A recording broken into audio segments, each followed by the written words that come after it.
Alright, so what we're going to make today is a dill rice with lima beans. It's my take on a dish called Baghali Polo. It's a Persian dish. And what I'm going to do is I'm going to serve it with some salmon. So I'm just putting some salt and pepper on it. I like to season both sides. This is a kosher salt. Just a little bit will do. And that's it. Just set it aside for later. What I'm going to do now is I'm going to make the rice. I had 1 cup of rice soaking in about 1 cup of water and 1 tablespoon of salt. And it's been about ½ hour. Preferably I would have soaked it for over an hour, but ½ hour is okay with this rice. I just drained it. I'm not rinsing it. I have 4 cups of water here boiling with 1 tablespoon of salt. I'm adding the rice to it. And then I'm just going to bring it right back to a boil. While the rice is cooking, what I'm going to do is I'm going to heat up some saffron. So I took about a pinch of saffron, and I didn't have a grinder, so I just put it in a cup. And I took the back of my measuring spoon, and I just ground it that way.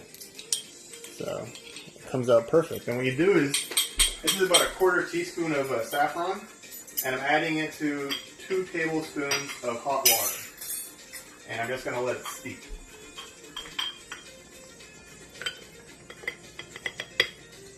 If I had a finer grinder, you wouldn't see as many particles. But the reason why you grind it is because you want to get as much flavor out of the saffron as possible.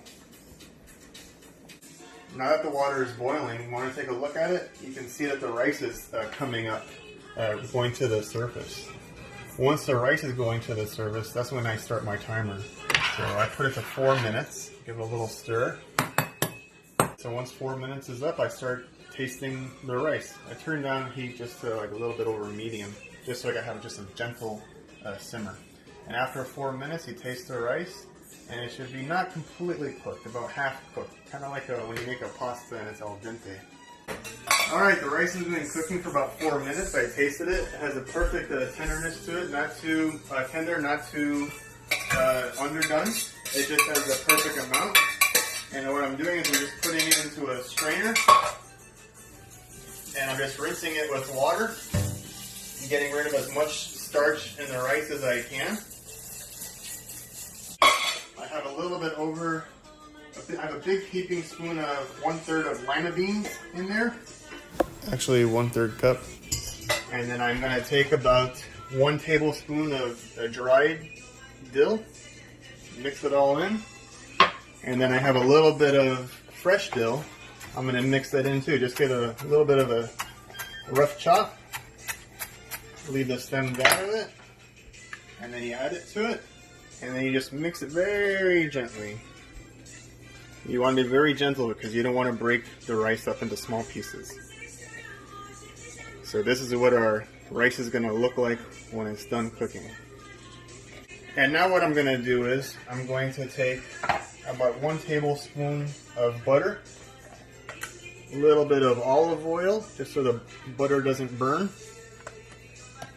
And I'm going to turn the heat on to about a medium-high heat, just to get the butter melting. Now that the oil is sizzling, if you can hear it, I'm going to add 2 teaspoons of saffron water that I made.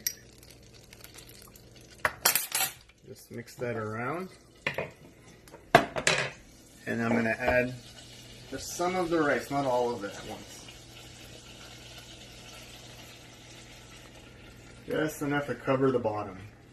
And I'm just pushing it down with my hands. I'm just trying to compact the rice. Because this layer of rice is going to be crispy.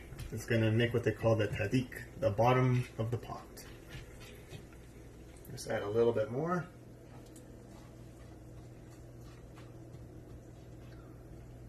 And then once you have enough, what you want to do is you want to take your hands and make a pyramid. So you don't want to actually make it completely flat. And what you're trying to do is you're trying to get as much surface area as you can, because what we're going to be doing is we're going to be steaming the rice.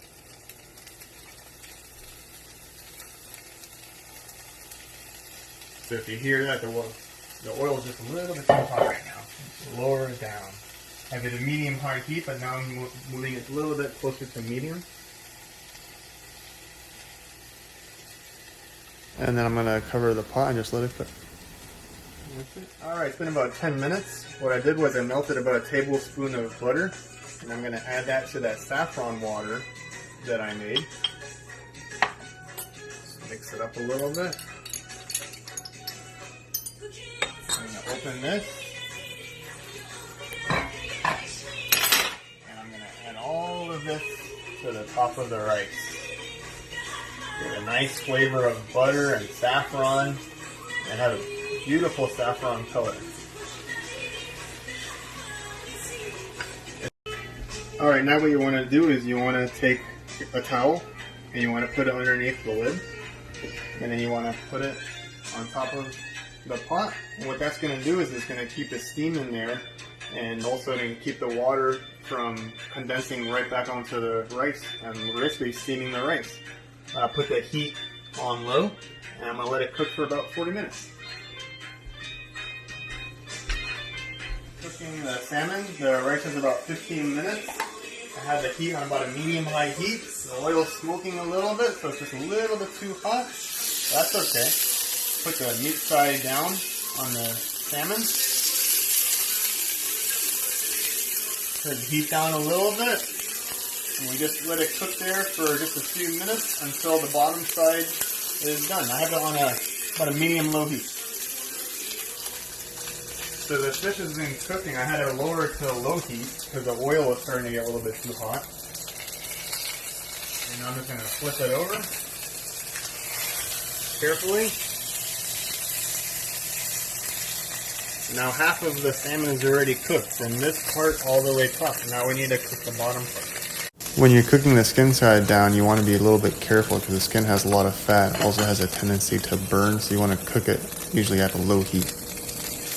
Alright, so time to check on the fish. I think it's just about done. It feels kind of firm to touch, but not too firm. The skin is nice and crispy. Both sides are completely cooked. You can tell by looking at the side a little bit. Cooked on the top and cooked on the bottom. So let's put this on the plate for now. And the rice just happens to be done too, so we made perfect timing. So take the pot over here to the sink. And here's another trick. To get that crispy layer of the rice off of the bottom of the skillet, one, you want to have a non-stick skillet, and then you want to run the bottom underneath some running water, cold water. And that what it does is it does something to the metal to shrink it, and it releases the tahdig, the crispy part of the rice. So what I want to do now is I want to flip the rice upside down, kind of like a upside down pineapple cake. And one trick I do is I like to lift the rice up like that, so that's where I know it's not going to stick. You can take a look at that, all the saffron and the butter. Oh my gosh, that looks so good.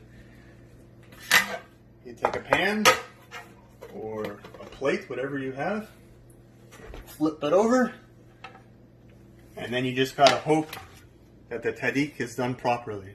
Hopefully it's not too done, not too underdone, and it doesn't stick. And there you go. It's a nice, crispy tahdig. It could be a little bit crispier, but it's delicious.